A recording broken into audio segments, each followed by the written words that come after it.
Hello there. I'm Guoda Gediminskaite, a young Byzantinist from Lithuania and a successful applicant for a joint postdoc fellowship at ANAMED and Max Planck Institute in Florence during the upcoming academic year.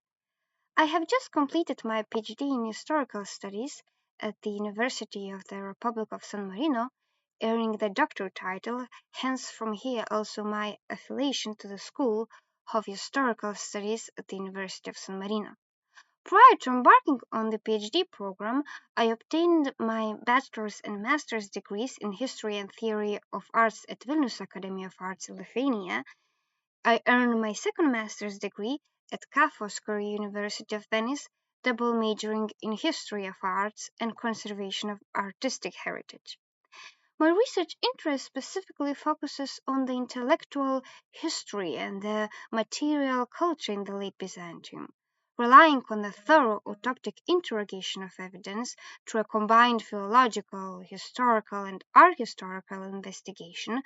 I aim at examining the history of ideas and the intellectual exchanges between the capital Constantinople and Crete, the key area of Byzantium, which though was under Venetian rule from 1211 to 1669. It is this research interest that boosts me and helps me bridge the ideas for this project at ANAMED and Max Planck Institute, entitled Rather Asserted Than Polemic Imagery: Religious Politics in Constantinople and its Spin-offs in Crete During the Late Paleogen Times. In order to explain my project and its relevance better, I believe a brief historical and historiographical excursus is in order. Thanks to extensive studies, it's now established how the Venetian dominion on Crete was marked by efforts to cultivate relations between Crete and Constantinople. The island became the stage for important religious politics launched by the Patriarchate of Constantinople.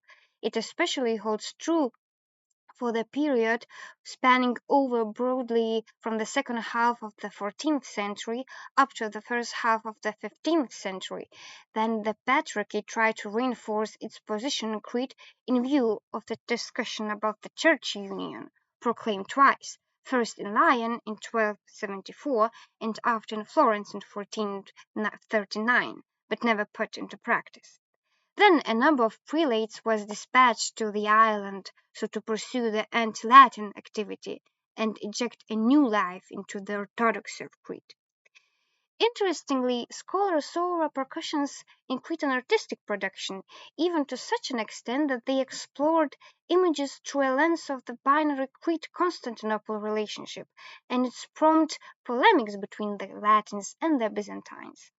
The glossary of modern scholarship thus often applied combative labels like anti-union and pro-union or anti-Latin and anti-Greek art, which, however, mask as much as they reveal. Written sources which would corroborate polemical functions of images are still unknown, while visual sources as such are not enough inasmuch as they are not only unclear but also often polyvalent, relatable with both parties. And academic inquiry keeps further facing pitfalls. Publications multiply, individual testimonies are brought to light, and still we remain at a loss to understand images as no one tries to undertake a more complex research.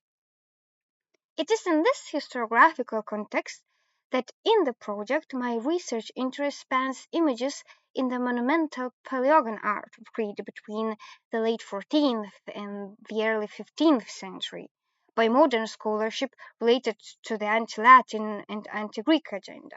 So, on the one side of interest are the iconographical themes overtly orthodox in content, as the portraits of the Orthodox and anti-Latin saints, Akatistos, Melismos, Vision of Peter of Alexandria.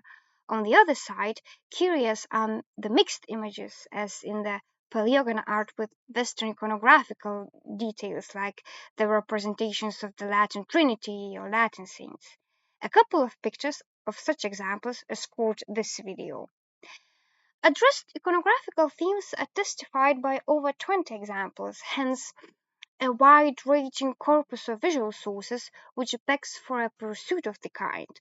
Moreover, monumental art often provides its historical and material context, I mean patron, painters, architectural space, iconographical program, which is the research.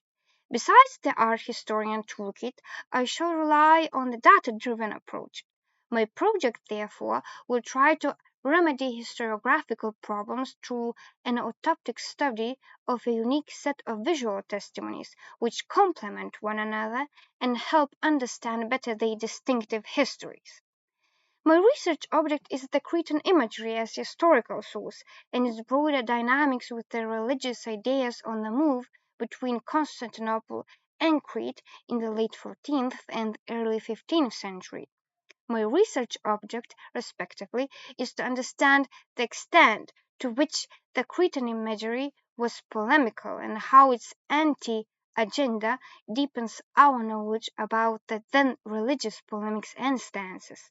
Instead, the research thesis I shall try to corroborate suggests that the unclear and sometimes even polyvalent content of images points to rather assertive than polemic function, that is, rather than combat against other, images supposed to assert the power and dogma to the proper community to which they were meant and which was prepared ideology-wise to comprehend them.